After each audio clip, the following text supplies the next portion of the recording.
নবী নূহ আলাইহিস সালামের জীবনে এসেছিল এক কঠিন পরীক্ষা। আল্লাহ তাআলা তাকে তার জাতির পথ প্রদর্শক হিসাবে পাঠিয়েছিলেন, যেন তিনি মানুষকে একমাত্র আল্লাহর ইবাদতের পথে আহ্বান করেন। কিন্তু তার জাতি তাকে উপহাস করল, তার বার্তা অস্বীকার করল। কিন্তু তবুও নূহ আলাইহিস সালাম নিরাশ হননি।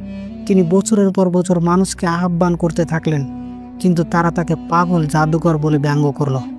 একদিন আল্লাহ তাআলা তাকে আদেশ দিলেন একটি বিশাল নৌকা বানাতে।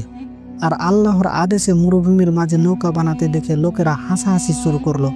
তারা বলল, মরুভূমি তো নৌকা বানাচ্ছেন, এটা কেমন পাগলামি।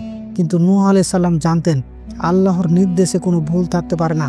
তাই তিনি কারো ব্যঙ্গ বিদ্রুপের পরোয়া না করে আল্লাহর আদেশ অনুযায়ী নৌকা নির্মাণ চলমান রাখলেন।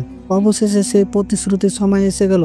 আকাশ ঢেকে গেল কালো মেঘে, প্রবল বৃষ্টি শুরু হলো, পাহাড় পর্বত সমান পানি বয়ে গেল চারিদিকে। তখন যারা নূহ আলাইহিস সালামের ডাকে সাড়া দিয়েছিল তারা নৌকায় আশ্রয় নিয়ে নিরাপদে রক্ষা পেল। কিন্তু যারা অবিশ্বাস করেছিল তারা সেই বন্যার পানিতে চিরতরে হারিয়ে গেল। এই কাহিনী আমাদের শেখায় অটল বিশ্বাস, ধৈর্য ও আল্লাহর নির্দেশ থেকে মুখ ফিরিয়ে নেওয়ার পরিণতি। নূহ আলাইহিস সালামের গল্প আমাদের মনে করিয়ে দেয় সারা দুনিয়া সন্দেহ করলো সত্যর পথে দৃঢ় থাকা কতটা গুরুত্বপূর্ণ।